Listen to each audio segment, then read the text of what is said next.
The sound of a large tail being dragged through the grass could be heard behind the large, slow footsteps of the plant demon. Sumitra, as usual, was where he would be in his garden area behind the hotel. It sure was nice that Charlie gave him the place.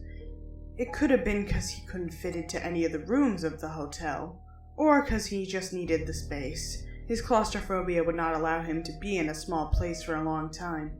But the point was, his garden was the only place he felt he could roam free. So he was comfortable. Keyword was. So this is where you are. I was wondering where you ran off to. The sound of a radio static followed the voice. Of course, he found him. I mean, it's not like he came here to get away from the other sinners of the dark abyss they call hell. What do you want? Sumitra spoke very bluntly. He didn't want to deal with the radio demon's nonsense right now. But these were the cards he had been dealt with. Well, I was just curious about what you do on your off time. Doesn't look as interesting as I would expect from you. Alastor looked around the area as he stated what he wanted to say. Just say what you want from me. I know you're not here to make chit-chat. Sumitra grunted, practically reading his mind, because, well, that is his ability after all. You know, when I ask for favors, I like to take my time with it. But if you want to rush to the juicy part of this conversation, then we shall. Alastor's voice got a bit louder by the end of the sentence. He wanted to talk, and that was what his mind was set on. Just spit it out already. You're giving me a headache. Sumitra grunted out again, sounding more annoyed this time. All right. I can see you're champing at the bit. Okay, so I need some assistance. As Alastor said this, his voice became devious as he walked in front of Sumitra. No. Sumitra simply answered as he turned away. But I haven't even said what it is yet. Alastor said, his charisma staying on his face. No, I am not giving out any assistance to someone like you. Sumitra had a growl in his voice. He knew what he was planning. Some contract to keep him in debt. Oh, come now, Sumitra. This is no way to act when someone's offering you a position. Alastor stood behind him, continuing his spiel. His voice was annoying the large plant creature. It was so loud and obnoxious. I mean, I'm not going to need much from you. Just a bit of help with some troublesome demons. Sumitra knew he was going to say something like that. Hell, he knew everything already. Can't you take care of them yourself, all-powerful radio demon? Sumitra let out, still clenching his teeth. He did not want to be a part of this. Well, I could take care of them myself. However, it would be easier with some helping hands. Or, well, vines in your case. Alastor slyly looked at his vines as he spoke. Sumitra was getting ready to hit him with them, which is why they were sticking out in the first place. Why won't he just go away? I already said no. How many times is he going to pester me before he understands? Sumitra thought as he looked down at the far smaller than him radio demon. Are you going to say anything, or are you just going to keep staring at me with those big eyes of yours? Alastor asked, looking up at him now, leaning on his microphone a bit. I told you, no. Sumitra said before slowly walking away, his tail almost swatting Alastor in the face. Alastor quickly jumped out of the way before it hit him. He did not want that to happen again. Sumitra, no need to get fussy about this. Alastor followed behind him, trying to get his attention. Sumitra felt himself get tense at his voice again. It was so goddamn annoying! A small snarl escaped him as he walked away. Alastor, of course, was not giving up. Not yet. Will you please just go back in the hotel and leave me here to live in peace? Sumitra said, looking back, knowing he was still there. You will be able to do that after we discuss this. Alastor still sounding as loud as he could so he could get the plant's attention. Sumitra was getting angry now. He just wanted him to leave. Was that too much to ask? Just some time to be on his own for a minute? Look, I am not doing anything for you. Run off back to where you came from and leave me alone. He turned to him to show he was serious.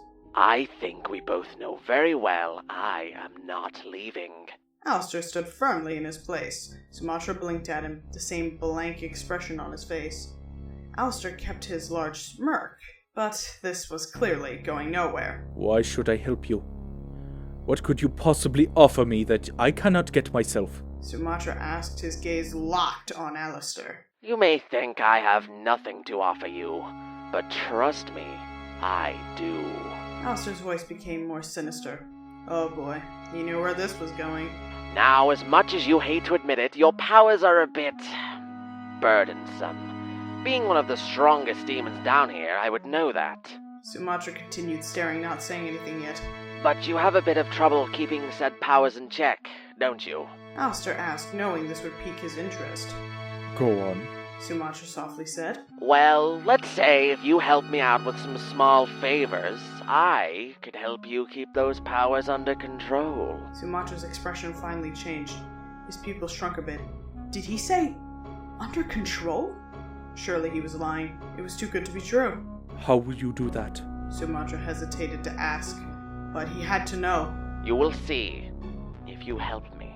Alastor stayed in his position, standing tall as ever. Show me proof you can help me. If you think I am going to do a single thing for you without proof, you are out of your mind. Sumitra spoke firmly. He was not going to give in to his little tricks until he knew for sure it was a real agreement. Alastor snapped his fingers, and suddenly, he didn't hear a single thought except his own. Sumitra was shocked. He did it. He made it stop. All the other thoughts of the millions of demons living here, gone. Sumitra just stared in complete surprise at him now. Is that proof enough for you? Alastor asked, proud of his skills, as always. How did you fix it? The only words the plant demon could let out was those. It was simple, really. I am the radio demon, after all. But sadly, it'll only last for a few hours, but with time, I could try to make this change permanent. If you help me, of course. Alastor grinned slyly, waiting for his response. Sumitra knew this was wrong. He knew if he helped him, he may have to work for him forever. There had to be some way to not make a deal with him. Okay, how about this? If you make my mind-reading powers quiet down, I will help you with your arrangement. No deals, just a simple agreement. Sumitra tried to talk as calmly as he could, but it was so strange for him to even be able to hear his own thoughts. He was having troubles even speaking. Alastor looked at the larger demon up and down before answering. Seems fair to me. An agreement it is, then. Alastor went back to his loud personality, which hurt Sumatra's brain more now, considering he could hear it better. Okay, you got what you wanted. Now leave before I make you. Sumitra smirked, planning what he would do if he didn't leave now. Fine, you're right. See you in a bit, Sumitra. You and I are going to have lots of work to do. Alastor said as he dragged along his microphone to the door and closed it behind him.